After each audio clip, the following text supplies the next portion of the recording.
ਬੀਟੀਵੀ ਦੇਖ ਰਹੇ ਸਾਰੇ ਦਰਸ਼ਕਾਂ ਨੂੰ ਪਿਆਰ ਭਰੀ ਸਤਿ ਸ਼੍ਰੀ ਅਕਾਲ। ਮੈਂ ਸਿਮਰਨਜੀਤ ਕੌਰ ਲੈ ਕੇ ਹਾਜ਼ਰ ਹਾਂ ਕੈਨੇਡਾ ਅਤੇ ਅੰਤਰਰਾਸ਼ਟਰੀ ਖਬਰਾਂ ਦਾ ਬੁਲੇਟਿਨ ਦੀ ਸ਼ੁਰੂਆਤ ਕਰਦੇ ਹਾਂ ਮੁੱਖ ਖਬਰਾਂ ਦੇ ਨਾਲ। ਗ੍ਰੋਸਰੀ ਸਟੋਰਸ ਦੀਆਂ ਵੱਧ ਰਹੀਆਂ ਕੀਮਤਾਂ ਤੇ ਲੱਗ ਸਕਦੀ ਹੈ ਰੋਕ, ਉਦਯੋਗ ਮੰਤਰੀ ਨੇ ਦਿੱਤੇ ਸੰਕੇਤ। ਪੈਰੈਂਟਲ ਰਾਈਟਸ ਤੇ ਪ੍ਰਧਾਨ ਮੰਤਰੀ ਜਸਟਿਨ ਟਰੂਡੋ ਨੇ ਆਪਣੇ ਬਿਆਨ ਤੇ ਦਿੱਤੀ ਸਫਾਈ, ਕਿਹਾ ਮੈਂ ਕਦੇ ਨਹੀਂ ਕਿਹਾ ਕਿ ਜੋ ਪੈਰੈਂਟਲ ਰਾਈਟਸ ਨੂੰ ਲੈ ਕੇ ਚਿੰਤਤ ਹਨ ਉਹ ਨਫ਼ਰਤ ਭਰੇ ਹਨ।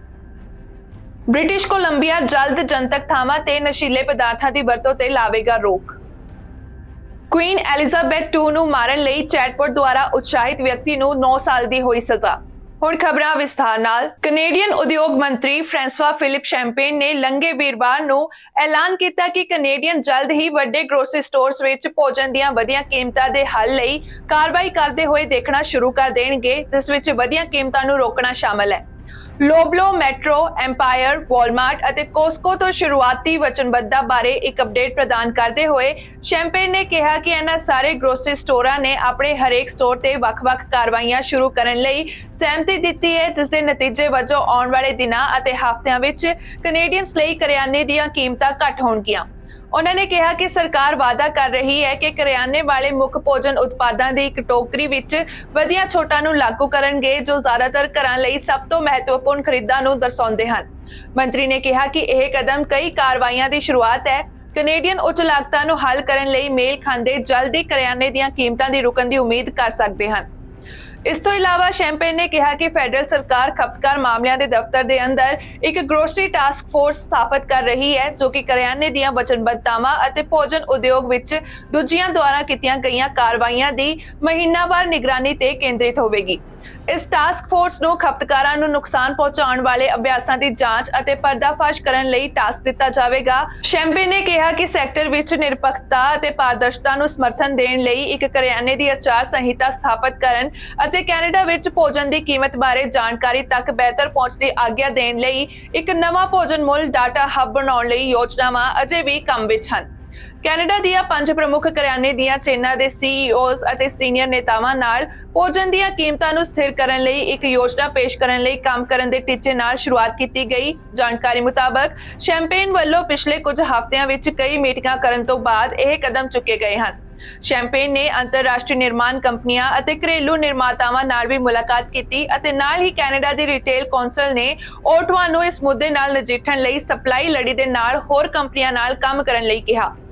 ਪ੍ਰਧਾਨ ਮੰਤਰੀ ਜਸਟਿਨ ਟਰੂਡੋ ਨੇ ਗ੍ਰੋਸਰੀ ਸਟੋਰਸ ਦੇ ਮਾਲਕਾਂ ਨੂੰ ਅਲਟੀਮੇਟਮ ਦਿੰਦੇ ਹੋਏ ਕਿਹਾ ਸੀ ਕਿ ਜੇਕਰ ਉਹ ਇਸ ਦਾ ਹੱਲ ਨਹੀਂ ਕਰਨਗੇ ਤਾਂ ਉਹਨਾਂ ਨੂੰ ਆਪਣੇ ਪਰਿਵਾਰ ਨੂੰ ਭੋਜਨ ਖਵਾਉਣ ਨੂੰ ਲੈ ਕੇ ਸੰਘਰਸ਼ ਕਰ ਰਹੇ ਕੈਨੇਡੀਅਨਸ ਦੇ ਪਿੱਠ ਤੇ ਰਿਕਾਰਡ ਮੁਨਾਫਾ ਕਮਾਉਣ ਲਈ ਟੈਕਸ ਉਪਾਅ ਵਰਗੇ ਨਤੀਜੇ ਭੁਗਤਣੇ ਪੈਣਗੇ। ਬਜਟ ਦੀ ਬੈਠਕ ਸ਼ੁਰੂ ਹੋਣ ਤੋਂ ਬਾਅਦ ਤੋਂ ਹੀ ਭੋਜਨ ਦੀ ਕੀਮਤ ਅਤੇ ਇਸ ਨੂੰ ਚਲਾਉਣ ਵਾਲੀ ਮਹਿੰਗਾਈ ਪਾਰਲੀਮੈਂਟ ਹਿੱਲ ਤੇ ਇੱਕ ਦਬਦਬਾ ਮੁੱਦਾ ਰਿਹਾ ਹੈ, ਪਰ ਜਿਵੇਂ ਹੀ ਕੈਨੇਡੀਅਨਸ ਨੇ ਆਪਣੇ ਕਰਿਆਨੇ ਦੀਆਂ ਸੂਚੀਆਂ ਤਿਆਰ ਕਰਨੀਆਂ ਸ਼ੁਰੂ ਕਰ ਦਿੱਤੀਆਂ ਹਨ ਅਤੇ ਇਸ ਹਫ਼ਤੇ ਦੇ ਖਾਣ ਲਈ ਸਟਾਕ ਕਰਨਾ ਸ਼ੁਰੂ ਕਰ ਦਿੱਤਾ ਹੈ। ਕੰਜ਼ਰਵੇਟਿਵ ਲੀਡਰ ਪੀਅਰ ਪੋਇਲੀਏਵ ਅਤੇ ਐਨਡੀਪੀ ਲੀਡਰ ਜਗਮੀਤ ਸਿੰਘ ਨੇ ਸਦਨ ਵਿੱਚ ਵੱਧਦੀ ਮਹਿੰਗਾਈ ਨੂੰ ਲੈ ਕੇ ਆਪਣਾ ਪੱਖ ਰੱਖਿਆ।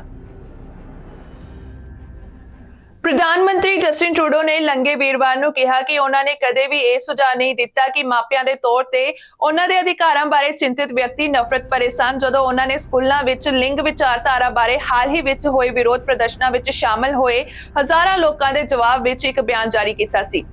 ਓਨਟਾਰੀਓ ਵਿੱਚ ਇੱਕ ਹਾਊਸਿੰਗ ਐਲਾਨ ਵਿੱਚ ਪੱਤਰਕਾਰਾਂ ਨਾਲ ਗੱਲ ਕਰਦੇ ਹੋਏ ਟਰੂਡੋ ਨੇ ਕਿਹਾ ਕਿ ਉਸਨੇ ਸੋਸ਼ਲ ਮੀਡੀਆ ਪਲੇਟਫਾਰਮ ਐਕਸ ਉੱਤੇ 20 ਸਤੰਬਰ ਨੂੰ ਜਾਰੀ ਕੀਤੀ ਪੋਸਟ ਵਿੱਚ LGBTQ2S+ ਕਮਿਊਨਿਟੀ ਲਈ ਸਟੈਂਡ ਲੈਣ ਬਾਰੇ ਟਵੀਟ ਕੀਤਾ ਸੀ। ਟਰੂਡੋ ਨੇ ਪੋਸਟ ਵਿੱਚ ਕਿਹਾ ਸੀ ਕਿ ਇਸ ਦੇਸ਼ ਵਿੱਚ ਟਰਾਂਸਫੋਬੀਆ, ਹੋਮੋਫੋਬੀਆ ਅਤੇ ਬਾਇਫੋਬੀਆ ਦੀ ਕੋਈ ਥਾਂ ਨਹੀਂ ਹੈ ਅਤੇ ਇਹ ਵੀ ਕਿਹਾ ਸੀ ਕਿ ਦੇਸ਼ ਇਸ ਨਫ਼ਰਤ ਅਤੇ ਇਸ ਦੇ ਪ੍ਰਗਟਾਵੇ ਦੀ ਨਿੰਦਾ ਕਰਦਾ ਹੈ। ਜਿਸ ਤੋਂ ਬਾਅਦ ਕੰਜ਼ਰਵੇਟਿਵ ਲੀਡਰ ਪੀਅਰ ਪੋਇਲੀਏਵ ਨੇ ਕਈ ਦਿਨਾਂ ਬਾਅਦ ਜਸਟਿਨ ਟਰੂਡੋ ਤੇ ਨਿਸ਼ਾਨਾ ਸਾਧਿਆ ਕਿਹਾ ਸੀ ਕਿ ਟਰੂਡੋ ਮਾਪਿਆਂ ਦੇ ਕੰਸਰਨਸ ਨੂੰ ਇਹਨਾਂ ਬਿਆਨਾਂ ਹੇਠ ਦਬਾ ਰਿਹਾ ਹੈ ਅਤੇ ਇਸ ਦੇ ਨਾਲ ਹੀ ਕੈਨੇਡਾ ਦੀ ਮੁਸਲਿਮ ਐਸੋਸੀਏਸ਼ਨ ਨੇ ਟਰੂਡੋ ਨੂੰ ਡੂੰਗੀ ਭੜਕਾਊ ਟਿੱਪਣੀ ਨੂੰ ਵਾਪਸ ਲੈਣ ਅਤੇ ਮਾਫੀ ਮੰਗਣ ਲਈ ਕਿਹਾ ਸੀ, ਜਿਸ ਵਿੱਚ ਕਿਹਾ ਗਿਆ ਹੈ ਕਿ ਵਿਰੋਧ ਪ੍ਰਦਰਸ਼ਨ ਵਿੱਚ ਹਿੱਸਾ ਲੈਣ ਵਾਲੇ ਮੁਸਲਿਮ ਮਾਪਿਆਂ ਨੇ ਆਪਣੀ ਆਵਾਜ਼ ਸੁਣਾਉਣ ਲਈ ਹਿੱਸਾ ਲਿਆ ਸੀ, ਨਾ ਕਿ ਸਮਾਜ ਵਿੱਚ ਵੰਡ ਪਾਉਣ ਲਈ। ਜਿਸ ਤੋਂ ਬਾਅਦ ਪ੍ਰਧਾਨ ਮੰਤਰੀ ਜਸਟਿਨ ਟਰੂਡੋ ਨੇ ਬੀਤੇ ਦਿਨ ਕਿਹਾ ਕਿ ਮੈਂ ਕਦੇ ਵੀ ਇਹ ਸੁਝਾਅ ਨਹੀਂ ਦਿੱਤਾ ਕਿ ਕੋਈ ਅਜਿਹਾ ਵਿਅਕਤੀ ਜੋ ਮਾਪਿਆਂ ਦੇ ਅਧਿਕਾਰਾਂ ਬਾਰੇ ਚਿੰਤਤ ਹੈ ਕਿਸੇ ਤਰ੍ਹਾਂ ਨਫ਼ਰਤ ਜਾਂ ਅਸਹਿਣਸ਼ੀਲਤਾ ਨਾਲ ਭਰਿਆ ਹੋਇਆ ਹੈ। ਸ਼ਬਦ ਮਾਪਿਆਂ ਦੇ ਅਧਿਕਾਰ ਜੋ ਮੋٹے ਤੌਰ ਤੇ ਮਾਪਿਆਂ ਦੁਆਰਾ ਆਪਣੇ ਬੱਚਿਆਂ ਅਤੇ ਸਕੂਲਾਂ ਦੁਆਰਾ ਲਏ ਗਏ ਫੈਸਲਿਆਂ ਵਿੱਚ ਸ਼ਾਮਲ ਹੋਣ ਦੀ ਇੱਛਾ ਨੂੰ ਦਰਸਾਉਂਦਾ ਹੈ ਨੇ ਪਿਛਲੇ ਸਾਲ ਕੈਨੇਡਾ ਵਿੱਚ ਉਹਨਾਂ ਲੋਕਾਂ ਵਿੱਚ ਵਧੀ ਹੋਈ ਪ੍ਰਸਿੱਧੀ ਪ੍ਰਾਪਤ ਕੀਤੀ ਹੈ ਜਿਨ੍ਹਾਂ ਦੇ LGBTQ2S+ ਵਿਦਿਆਰਥੀਆਂ ਲਈ ਕਲਾਸਰੂਮਾਂ ਨੂੰ ਵਧੇਰੇ ਸੰਮਿਲਿਤ ਬਣਾਉਣ ਦੇ ਯਤਨ ਕੀਤੇ ਗਏ ਅਤੇ ਮਾਪਿਆਂ ਦੀਆਂ ਇਹਨਾਂ ਯਤਨਾਂ ਨੂੰ ਲੈ ਕੇ ਆਪਣੀ ਵਿਆਪਕ ਚਿੰਤਾਵਾਂ ਹਨ।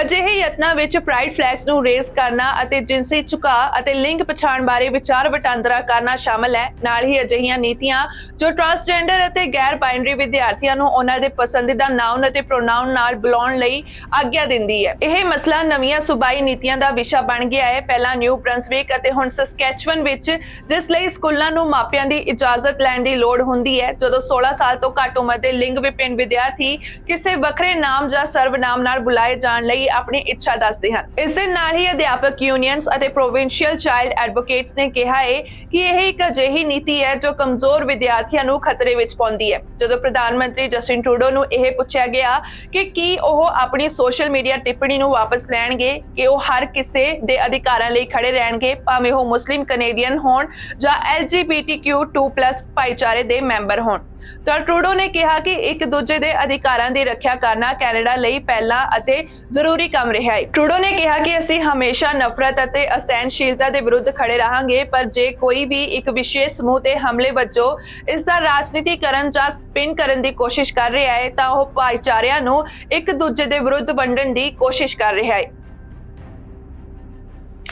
ਬ੍ਰਿਟਿਸ਼ ਕੋਲੰਬੀਆ ਪਾਰਕਸ ਅਤੇ ਬੀਚਸ ਦੇ ਨਾਲ-ਨਾਲ ਦਰਵਾਜ਼ਿਆਂ ਅਤੇ ਬੱਸ ਅੱਡਿਆਂ ਦੇ ਨੇੜੇ ਨਜਾਇਜ਼ ਦਵਾਈਆਂ ਦੀ ਵਰਤੋਂ ਅਤੇ ਨਸ਼ੀਲੇ ਪਦਾਰਥਾਂ ਦੀ ਵਰਤੋਂ ਤੇ ਪਾਬੰਦੀ ਲਗਾਉਣ ਜਾ ਰਿਹਾ ਹੈ। ਪ੍ਰੀਮੀਅਰ ਡੇਵਿਡ ਏਬੀ ਅਤੇ ਪਬਲਿਕ ਸੇਫਟੀ ਮੰਤਰੀ ਮਾਈਕ ਫੋਨਵਰਥ ਨੇ ਇਸ ਕਾਨੂੰਨ ਦਾ ਬੀਤੇ ਦਿਨ ਐਲਾਨ ਕੀਤਾ। ਗੈਰ ਕਾਨੂੰਨੀ ਪਦਾਰਥਾਂ ਦੀ ਜਨਤਕ ਖਪਤ ਤੇ ਪਾਬੰਦੀ ਲਗਾਉਣ ਵਾਲਾ ਐਕਟ ਪਾਸ ਹੋਣ ਤੇ ਇਹ ਐਕਟ ਸੀਮਿਤ ਕਰੇਗਾ ਕਿ ਨਸ਼ੀਲੇ ਪਦਾਰਥਾਂ ਦਾ ਸੇਵਨ ਕਿੱਥੇ ਕੀਤਾ ਜਾ ਸਕਦਾ ਹੈ ਤੇ ਕਿੱਥੇ ਨਹੀਂ। ਕਾਰੋਬਾਰਾਂ ਅਤੇ ਰਿਹਾਇਸ਼ੀ ਇਮਾਰਤਾਂ ਸਮੇਤ ਇਮਾਰਤ ਦੇ ਪ੍ਰਵੇਸ਼ ਦੁਆਰ ਦੇ 6 ਮੀਟਰ ਦੇ ਘੇਰੇ ਵਿੱਚ ਨਸ਼ੀਲੇ ਪਦਾਰਥਾਂ ਦੀ ਵਰਤੋਂ ਕਰਨ ਦੀ ਮਨਾਹੀ ਹੋਵੇਗੀ। ਬੱਸ ਸਟਾਪ ਦੇ 6 ਮੀਟਰ ਦੇ ਅੰਦਰ, ਪਾਰਕਾਂ, ਬੀਚਾਂ ਅਤੇ ਖੇਡਾਂ ਦੇ ਖੇਤਰਾਂ ਵਿੱਚ ਅਤੇ ਖੇਡ ਦੇ ਮੈਦਾਨਾਂ, ਸਪਰੇਅ ਅਤੇ ਵੈਡਿੰਗ ਪੂਲ ਅਤੇ ਸਕੇਟ ਪਾਰਕਾਂ ਦੇ 15 ਮੀਟਰ ਦੇ ਅੰਦਰ ਵੀ ਨਸ਼ੀਲੇ ਪਦਾਰਥਾਂ ਦੀ ਵਰਤੋਂ ਦੀ ਮਨਾਹੀ ਹੋਵੇਗੀ। ਪ੍ਰੋਵਿੰਸ ਦੇ ਇਸ ਐਲਾਨ ਵਿੱਚ ਕਿਹਾ ਗਿਆ ਹੈ ਜੇਕਰ ਇਹ ਕਾਨੂੰਨ ਪਾਸ ਹੋ ਜਾਂਦਾ ਹੈ ਤਾਂ ਪੁਲਿਸ ਅਧਿਕਾਰੀਆਂ ਨੂੰ ਇਹਨਾਂ ਵਿੱਚੋਂ ਕਿਸੇ ਵੀ ਥਾਂ ਤੇ ਨਸ਼ੇ ਦੀ ਵਰਤੋਂ ਕਰਨ ਵਾਲੇ ਵਿਅਕਤੀ ਨੂੰ ਗਤੀਵਿਧੀ ਨੂੰ ਬੰਦ ਕਰਨ ਅਤੇ ਖੇਤਰ ਨੂੰ ਕਿਸੇ ਹੋਰ ਢੁਕਵੇਂ ਖੇਤਰ ਜਿਵੇਂ ਕਿ ਓਵਰਡੋਜ਼ ਦੀ ਰੋਕਥਾਮ ਜਾਂ ਨਿਗਰਾਨੀ ਕੀਤੀ ਖਪਤ ਵਾਲੀ ਥਾਂ ਲਈ ਛੱਡਣ ਲਈ ਕਹਿਣ ਦੀ ਇਜਾਜ਼ਤ ਦੇਵੇਗਾ। ਅਤੇ ਜੇਕਰ ਕੋਈ ਵਿਅਕਤੀ ਇਸ ਨਿਰਦੇਸ਼ ਤੋਂ ਇਨਕਾਰ ਕਰਦਾ ਹੈ ਤਾਂ ਪੁਲਿਸ ਅਧਿਕਾਰੀ ਜੇਕਰ ਉਚਿਤ ਹੋਵੇ ਲਾਗੂ ਕਰਨ ਵਾਲੇ ਉਪਾਵਾਂ ਨਾਲ ਅੱਗੇ ਵਧਣ ਦੀ ਚੋਣ ਕਰ ਸਕਦੇ ਹਨ। ਅਧਿਕਾਰੀਆਂ ਦੇ ਅਨੁਸਾਰ ਪਾਬੰਦੀਆਂ ਉਹਨਾਂ ਸਮਾਨ ਹਨ ਜੋ ਜਨਤਕ ਤੌਰ ਤੇ ਸ਼ਰਾਬ ਅਤੇ ਤੰਬਾਕੂ ਦੀ ਵਰਤੋਂ ਨੂੰ ਨਿਯਮਿਤ ਕਰਦੀਆਂ ਹਨ। ਪ੍ਰੋਵਿੰਸ ਵਿਆਪੀ ਕਾਨੂੰਨ ਉਦੋਂ ਆਇਆ ਜਦੋਂ ਨਗਰ ਪਾਲਿਕਾਵਾਂ ਜਨਤਕ ਨਸ਼ੀਲੇ ਪਦਾਰਥਾਂ ਦੀ ਵਰਤੋਂ ਬਾਰੇ ਚਿੰਤਾਵਾਂ ਵੱਧ ਰਹੀਆਂ ਸਨ ਅਤੇ ਆਪਣੇ ਖੁਦ ਦੇ ਉਪ ਨਿਯਮਾਂ ਨੂੰ ਲਿਆ ਰਹੀਆਂ ਸਨ। ਰਿਪੋਰਟ ਮੁਤਾਬਕ 2016 ਵਿੱਚ ਜਨਤਕ ਸਿਹਤ ਐਮਰਜੈਂਸੀ ਐਲਾਨ ਕੀਤੇ ਜਾਣ ਤੋਂ ਲੈ ਕੇ ਹੁਣ ਤੱਕ ਹਜ਼ਾਰਾਂ ਬ੍ਰਿਟਿਸ਼ ਕੋਲੰਬੀਅਨਸ ਦੀ ਮੌਤ ਹੋਣ ਵਾਲੇ ਜ਼ਹਿਰੀਲੇ ਨਸ਼ੀਲੇ ਪਦਾਰਥਾਂ ਦੇ ਸੰਕਟ ਦੇ ਦੌਰਾਨ ਕਬਜ਼ੇ ਨੂੰ ਅਪਰਾਧ ਤੋਂ ਮੁਕਤ ਕਰਨ ਦਾ ਕਦਮ ਚੁੱਕਿਆ ਗਿਆ ਹੈ। ਇਸ ਕਦਮ ਦਾ ਮਤਲਬ ਕਲੰਕ ਨੂੰ ਘਟਾਉਣਾ ਹੈ ਅਤੇ ਇਹ ਪਛਾਣਨਾ ਹੈ ਕਿ ਨਸ਼ਿਆਂ ਦੀ ਵਰਤੋਂ ਕਰਨ ਵਾਲੇ ਲੋਕਾਂ ਨੂੰ ਅਪਰਾਧਿਕ ਬਣਾਉਣਾ ਇੱਕ ਬੇਅਸਰ ਜਵਾਬ ਹੈ। ਫੋਨਵਰਥ ਨੇ ਇੱਕ ਬਿਆਨ ਵਿੱਚ ਕਿਹਾ ਕਿ ਅਸੀਂ ਚਾਹੁੰਦੇ ਹਾਂ ਕਿ ਲੋਕ ਮਦਦ ਲਈ ਅੱਗੇ ਆਉਣ ਅਤੇ ਨਸ਼ਾਖੋਰੀ ਨਾਲ ਸੰਘਰਸ਼ ਕਰਨ ਲਈ ਗ੍ਰਿਫਤਾਰੀ ਤੋਂ ਡਰਨ ਦੇ ਯੋਗ ਹੋਣ ਅਤੇ ਅਸੀਂ ਇਹ ਵੀ ਪਛਾਣਦੇ ਹਾਂ ਕਿ ਉਹ ਸਥਾਨ ਜਿੱਥੇ ਬੱਚੇ ਅਤੇ ਪਰਿਵਾਰ ਇਕੱਠੇ ਹੁੰਦੇ ਹਨ ਉਹ ਸਥਾਨ ਨਹੀਂ ਹੁੰਦੇ ਜਿੱਥੇ ਲੋਕਾਂ ਨੂੰ ਨਸ਼ੇ ਦੀ ਵਰਤੋਂ ਕਰਨੀ ਚਾਹੀਦੀ ਹੈ।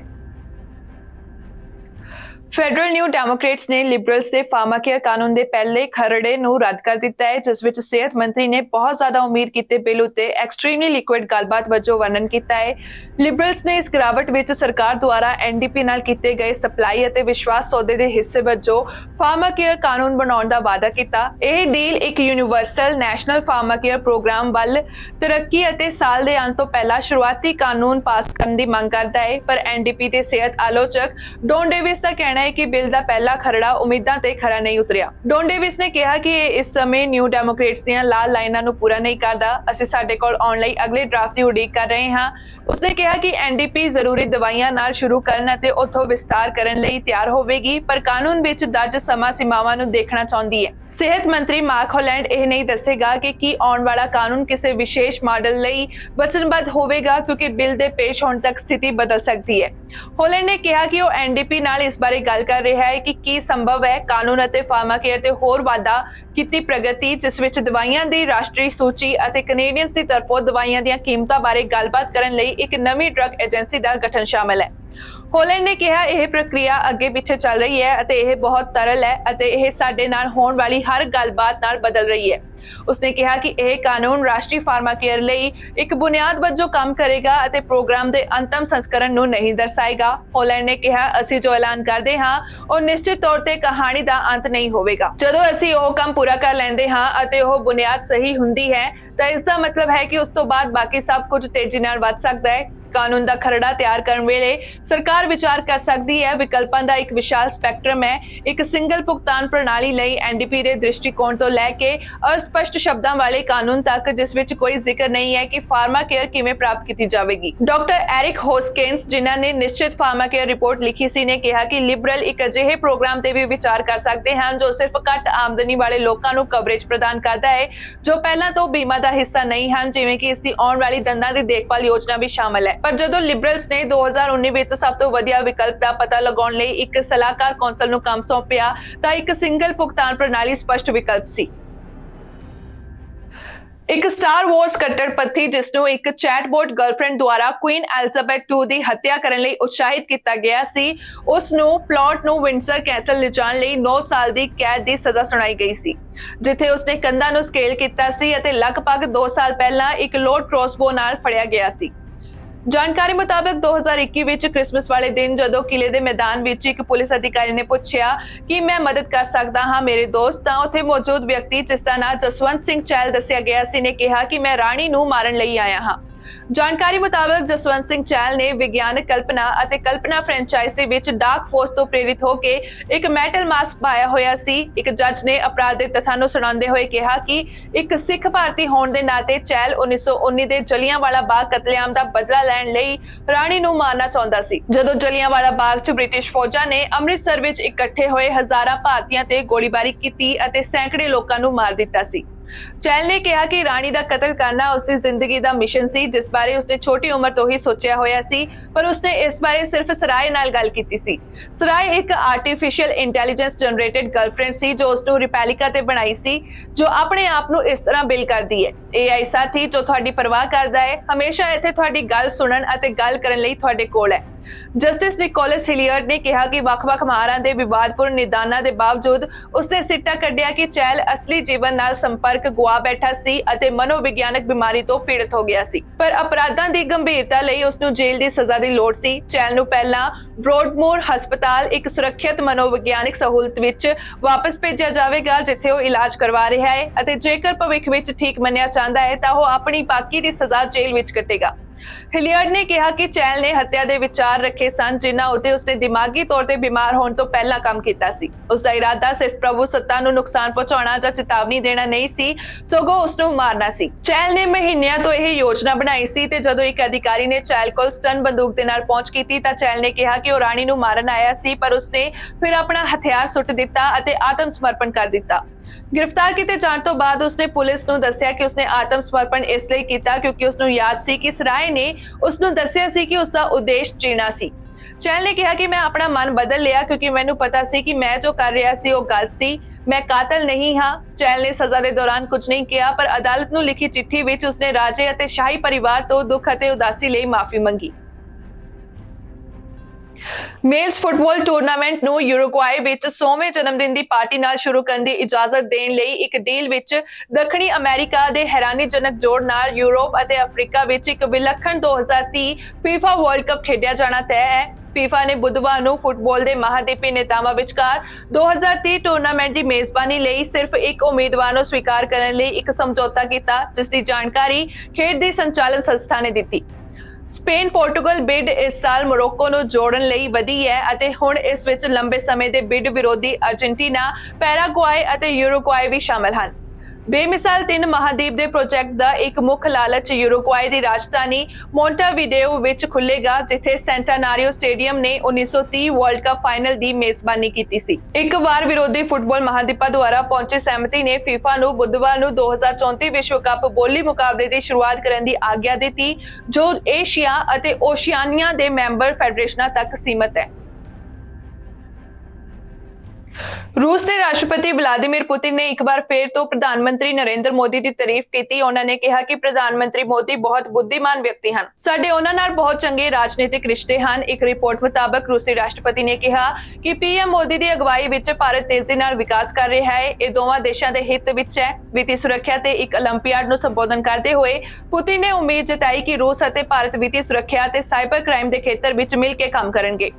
पुतिन ने कहा कि भारत ਅਤੇ रूस सदियां तो दोस्त ਅਤੇ ਭਾਈਵਾਲ ਰਹੇ ਹਨ। ਦੋਹਾਂ ਦੇਸ਼ਾਂ ਨੇ ਜੋ ਏਜੰਡਾ ਸੈੱਟ ਕੀਤਾ ਹੈ, ਅਸੀਂ ਉਸ ਨੂੰ ਹਾਸਲ ਕਰਾਂਗੇ। ਪੁतिन ਦਾ ਇਹ ਬਿਆਨ ਅਜਿਹੇ ਸਮੇਂ ਵਿੱਚ ਆਇਆ ਹੈ ਜਦੋਂ ਕਰੀਬ 1 ਮਹੀਨਾ ਪਹਿਲਾਂ ਭਾਰਤ ਨੇ G20 ਸੰਮੇਲਨ ਦੌਰਾਨ ਨਵੀਂ ਦਿੱਲੀ ਡਿਕਲੇਰੇਸ਼ਨ ਵਿੱਚ ਯੂਕਰੇਨ ਵਿੱਚ ਸ਼ਾਂਤੀ ਸਥਾਪਿਤ ਕਰਨ ਦਾ ਜ਼ਿਕਰ ਕੀਤਾ ਸੀ। ਹਾਲਾਂਕਿ ਇਸ ਵਿੱਚ ਰੂਸ ਤੇ ਜੰਗ ਦਾ ਦੋਸ਼ ਨਹੀਂ ਲਾਇਆ ਗਿਆ ਸੀ। ਮਾਸਕੋ ਨੇ ਇਸ ਐਲਾਨ ਪੱਤਰ ਅਤੇ G20 ਦੀ ਭਾਰਤ ਦੀ ਪ੍ਰਧਾਨਗੀ ਦਾ ਸਮਰਥਨ ਕੀਤਾ ਸੀ।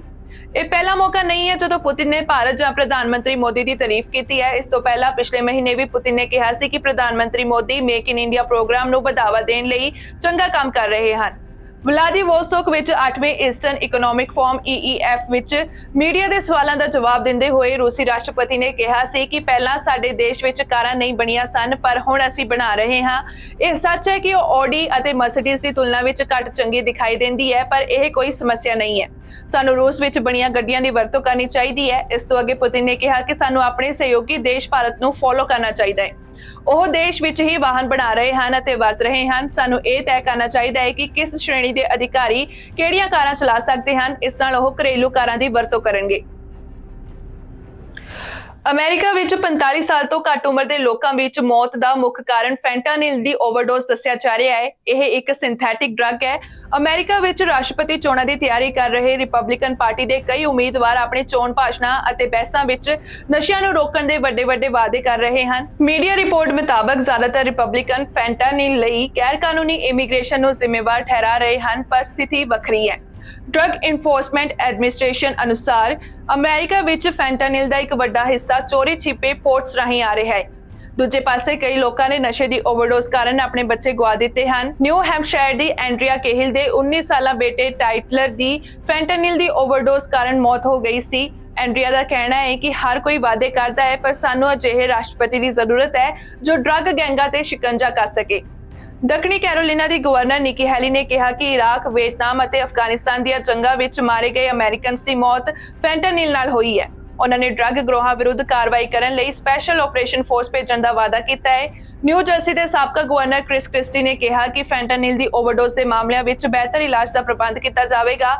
ਨਸ਼ਿਆਂ ਨੂੰ ਰੋਕਣ ਲਈ ਬੰਦਰਗਾਹਾਂ ਤੇ ਨੈਸ਼ਨਲ ਗਾਰਡ ਦੀਆਂ ਟੁਕੜੀਆਂ ਭੇਜਣ ਦੀ ਸਿਫਾਰਿਸ਼ ਕੀਤੀ ਜਾਵੇਗੀ। ਫਲੋਰੀਡਾ ਦੇ ਗਵਰਨਰ ਰੌਨ ਡਿਸੈਂਟਿਸ ਨੇ ਆਪਣੇ ਭਾਸ਼ਣ ਵਿੱਚ ਫੈਂਟਾਨਿਲ ਡਰੱਗਸ ਬਾਰੇ ਗੱਲ ਕੀਤੀ, ਇੱਥੋਂ ਤੱਕ ਕਿ ਕਾਰਟੇਲਾਂ ਤੇ ਕਾਰਵਾਈ ਕਰਨ ਲਈ ਫੌਜ ਨੂੰ ਮੈਕਸੀਕੋ ਭੇਜਣ ਦੀ ਸਹੁੰ ਖਾਧੀ। ਡਿਸੈਂਟਿਸ ਨੇ ਨਸ਼ਾ ਤਸਕਰਾਂ ਨੂੰ ਗੋਲੀ ਮਾਰਨ ਦਾ ਵਾਅਦਾ ਵੀ ਕੀਤਾ ਹੈ। ਪਿਛਲੀਆਂ ਚੋਣਾਂ ਵਿੱਚ ਡੋਨਾਲਡ ਟਰੰਪ ਨੇ ਨਸ਼ਾ ਰੋਕਣ ਲਈ ਨਿਊ ਹੈਂਪਸ਼ਾਇਰ ਵਿੱਚ ਕੰਧ ਬਣਾਉਣ ਦਾ ਵਾਅਦਾ ਕੀਤਾ ਸੀ। ਟਰੰਪ ਦਾ ਕਾਰਜਕਾਲ ਖਤਮ ਹੋ ਗਿਆ, ਪਰ ਨਸ਼ਿਆਂ ਦੀ ਸਪਲਾਈ ਹੋਰ ਵੱਧ ਗਈ। ਇੰਨਾ ਹੀ ਨਹੀਂ, ਬਾਜ਼ਾਰ 'ਚ ਹੈਰੋਇਨ ਦੀ ਥਾਂ ਸਸਤੀ ਸਿੰਥੈਟਿਕ ਡਰੱਗ ਫੈਂਟਾਨਿਲ ਨੇ ਲੈ ਲਈ। ਇਸ ਵਾਰ ਟਰੰਪ ਪ੍ਰਚਾਰ ਮੁਹਿੰਮ ਵਿੱਚ ਕਹਿ ਰਹੇ ਹਨ ਕਿ ਉਹ ਨਸ਼ੇ ਦੇ ਸੌਦਾਗਰਾਂ ਨੂੰ ਗੋਲੀ ਮਾਰਨ ਦਾ ਹੁਕਮ ਦੇਣਗੇ। ਜੋ ਬਾਈਡਨ ਪ੍ਰਸ਼ਾਸਨ ਨੇ ਫੈਂਟਾਨਿਲ ਦੀ ਓਵਰਡੋਜ਼ ਲਈ ਇਮੀਗ੍ਰੇਸ਼ਨ ਸਖਤੀ ਅਤੇ ਡਾਕਟਰੀ ਸਹੂਲਤਾਂ ਤੇ ਜ਼ੋਰ ਦਿੱਤਾ ਹੈ। ਮਾਰਚ ਵਿੱਚ ਉਹਨਾਂ ਨੇ ਨਾਕਨ ਨੋਜ਼ਲ ਸਪਰੇ ਦੀ ਵਿਕਰੀ ਨੂੰ ਮਨਜ਼ੂਰੀ ਦਿੱਤੀ, ਜੋ ਡਰੱਗ ਦੀ ਓਵਰਡੋਜ਼ ਦੇ ਪ੍ਰਭਾਵਾਂ ਨੂੰ ਘਟਾਉਂਦੀ ਹੈ। ਸਰਕਾਰ ਨੇ ਬੰਦਰਗਾਹਾਂ ਤੇ ਮਾਲ ਦੀ ਜਾਂਚ ਤੇਜ਼ ਕਰਨ ਅਤੇ ਨਸ਼ੀਲੇ ਪਦਾਰਥਾਂ ਦੀ ਤਸਕਰੀ ਕਰਦੇ ਫੜੇ ਗਏ ਲੋਕਾਂ ਲਈ ਸਖਤ ਜੁਰਮਾਨੇ ਦਾ ਭਰੋਸਾ ਦਿੱਤਾ ਹੈ। रूस ने पूर्वी यूक्रेन के एक पिंड विच एक कैफे स्टोर उत्ते रॉकेट हमला किया। हमले च 50 नागरिक मारे गए सन अते 7 लोग जख्मी हो गए। राष्ट्रपति व्लादिमीर ज़ेलेंस्की के अनुसार यह हाल ही के महीनों में रूस का सब तो घातक हमला है। उन्होंने कहा कि वह इसका जवाब जरूर देंगे। यह हमला उदों होया जदों ज़ेलेंस्की स्पेन विच 50 यूरोपीयन नेतावां दे एक सम्मेलन विच समर्थन की रैली विच शामिल हुए। ज़ेलेंस्की ने हरोजा पिंड विच होए हमले की निंदा करदिआं कहा कि यह रूस वालों जानबुझ के किया गया अतवादी हमला है। राष्ट्रपति के चीफ ऑफ स्टाफ एंड्री येरमाक अते खारकीव के गवर्नर ओले सिन्हुबोव ने कहा कि हमले विच मारे गए लोगों विच एक 6 साल का बच्चा भी शामिल है। ਉੱਤਰ ਪੂਰਬੀ ਖਾਰਕਿਵ ਖੇਤਰ ਵਿੱਚ ਸਥਿਤ ਹਰੋਜ਼ਾ ਪਿੰਡ ਦੀ ਆਬਾਦੀ ਜੰਗ ਤੋਂ ਪਹਿਲਾਂ 500 ਦੇ ਕਰੀਬ ਸੀ। ਅੰਦਰੂਨੀ ਮਾਮਲਿਆਂ ਦੇ ਮੰਤਰੀ ਯਹੋਰ ਕਲੀਮੈਂਕੋ ਨੇ ਰਾਸ਼ਟਰੀ ਟੀਵੀ ਤੇ ਕਿਹਾ ਕਿ ਅੰਤਿਮ ਸੰਸਕਾਰ ਤੋਂ ਬਾਅਦ ਲਗਭਗ 60 ਲੋਕ ਇਸ ਕੈਫੇ 'ਚ ਜੋ ਸਮਾਗਮ ਚੱਲ ਰਿਹਾ ਸੀ ਉਸ 'ਚ ਹਿੱਸਾ ਲੈਣ ਲਈ ਆਏ ਸੀ। ਕੀਵ ਤੋਂ ਮਿਲੀ ਸ਼ੁਰੂਆਤੀ ਜਾਣਕਾਰੀ ਮੁਤਾਬਕ ਪਿੰਡ ਤੇ ਇਸਕੈਂਡਰ ਮਿਜ਼ਾਈਲ ਨਾਲ ਹਮਲਾ ਕੀਤਾ ਗਿਆ। ਐਮਰਜੈਂਸੀ ਰਿਸਪੌਂਸ ਟੀਮਾਂ ਵੱਲੋਂ ਇਸ ਹਮਲੇ ਦਾ ਸ਼ਿਕਾਰ ਬਣੀ ਇਮਾਰਤਾਂ ਦੇ ਮਲਬੇ ਦੀ ਭਾਲ ਕੀਤੀ ਜਾ ਰਹੀ ਸੀ। ਯੂਕਰੇਨ ਦੇ ਵਕੀਲਾਂ ਨੇ ਹਮਲੇ ਤੋਂ ਬਾਅਦ ਦੀਆਂ ਤਸਵੀਰਾਂ ਜਾਰੀ ਕੀਤੀਆਂ ਹਨ। ਇਸ ਵਿੱਚ ਲਹੂ ਲੁਹਾਨ ਲਾਸ਼ਾਂ ਦਿਖਾਈਆਂ ਦੇ ਰਹੀਆਂ ਹਨ। ਨਾਲ ਹੀ ਐਮਰਜੈਂਸੀ ਰਿਸਪੌਂਸ ਟੀਮ ਦੇ ਮੈਂਬਰ ਇਮਾਰਤਾਂ ਦੇ ਧੂਏ ਦੇ ਮਲਬੇ ਵਿੱਚ ਖੋਜ ਕਰਦੇ ਹੋਏ ਦਿਖਾਈ ਦੇ ਰਹੇ ਹਨ। ਰੂਸ ਨੇ ਯੂਕਰੇਨ ਵਿਰੁੱਧ ਜੰਗ ਦੀ ਸ਼ੁਰੂਆਤ ਵਿੱਚ ਹਰੋਜ਼ਾ ਅਤੇ ਪੂਰਬੀ ਖਾਰਕਿਵ ਦੇ ਹੋਰ ਹਿੱਸਿਆਂ ਉੱਤੇ ਕਬਜ਼ਾ ਕਰ ਲਿਆ ਸੀ। ਸਤੰਬਰ 2022 ਵਿੱਚ ਯੂਕਰੇਨ ਨੇ ਇਹਨਾਂ ਖੇਤਰਾਂ ਉੱਤੇ ਮੁੜ ਕਬਜ਼ਾ ਕਰ ਲਿਆ। ਇਹ ਪਿੰਡ ਕੁਪਿਆਂਸਕ ਤੋਂ ਸਿਰਫ 30 ਕਿਲੋਮੀਟਰ ਪੱਛਮ ਵਿੱਚ ਸਥਿਤ ਹੈ। ਲੰਘੇ ਵੀਰਵਾਰ ਨੂੰ ਜ਼ੈਲੈਂਸਕੀ ਸਪੇਨ ਦੇ ਗ੍ਰੇਨਾਡਾ 'ਚ ਯੂਰਪੀ ਸਿਆਸੀ ਕਮਿਊਨਿਟੀ ਦੀ ਇੱਕ ਸਮਿਟ ਵਿੱਚ ਮੌਜੂਦ ਸੀ, ਜਿੱਥੇ ਜ਼ੈਲੈਂਸਕੀ ਨੇ ਵਧੇਰੇ ਪੱਛਮੀ ਸਮਰਥਨ ਦੀ ਮੰਗ ਕਰਦੇ ਹੋਏ ਕਿਹਾ ਕਿ ਰੂਸੀ ਅੱਤਵਾਦ ਨੂੰ ਰੋਕਣਾ ਚਾਹੀਦਾ ਹੈ। ਜਾਣਕਾਰੀ ਮੁਤਾਬਕ ਇਹ ਕਮਿਊਨਿਟੀ ਫਰਵਰੀ 2022 ਵਿੱਚ ਬਣੀ ਸੀ, ਜਦੋਂ ਰੂਸ ਨੇ ਯੂਰਪ ਦੇ ਖਿਲਾਫ ਜੰਗ ਛੇੜੀ ਸੀ। ਜ਼ੈਲੈਂਸਕੀ ਨੇ ਆਪਣੇ ਟੈਲੀਗ੍ਰਾਮ ਚੈਨਲ ਤੇ ਪੋਸਟ ਕੀਤੇ ਇੱਕ ਬਿਆਨ ਵਿੱਚ ਕਿਹਾ ਕਿ ਅਸੀਂ ਯੂਰਪੀ ਆਗੂਆਂ ਦੇ ਨਾਲ ਵਿਸ਼ੇਸ਼ ਤੌਰ ਤੇ ਸਾਡੀ ਹਵਾਈ ਸੁਰੱਖਿਆ ਨੂੰ ਮਜ਼ਬੂਤ ਕਰਨ ਅਤੇ ਸਾਡੇ ਫੌਜੀਆਂ ਨੂੰ ਮਜ਼ਬੂਤ ਕਰਨ ਦੇ ਨਾਲ ਹੀ ਸਾਡੇ ਦੇਸ਼ ਨੂੰ ਅੱਤਵਾਦ ਤੋਂ ਸੁਰੱਖਿਆ ਮੁਹੱਈਆ ਕਰਵਾਉਣ ਬਾਰੇ ਗੱਲ ਕਰ ਰਹੇ ਹਾਂ। ਜ਼ੈਲੈਂਸਕੀ ਨੇ ਕਿਹਾ ਕਿ ਸਰਦੀਆਂ ਸ਼ੁਰੂ ਹੋਣ ਤੋਂ ਪਹਿਲਾਂ ਸਾਡੇ ਲਈ ਵਿਸ਼ੇਸ਼ ਤੌਰ ਤੇ ਹਵਾਈ ਸੁਰੱਖਿਆ ਨੂੰ ਮਜ਼ਬੂਤ ਕਰਨਾ ਬਹੁਤ ਜ਼ਰੂਰੀ ਹੈ। ਅੱਜ ਦੀਆਂ ਖਬਰਾਂ ਦੇ ਵਿੱਚ ਇੰਨਾ ਹੀ। ਮੁੜ ਤੋਂ ਹਾਜ਼ਰ ਹੋਵਾਂਗੇ ਨਵੀਆਂ ਖਬਰਾਂ ਦੇ ਨਾਲ। ਤੁਸੀਂ ਵੇਖਦੇ ਰਹੋ BTV, B positive, B yourself.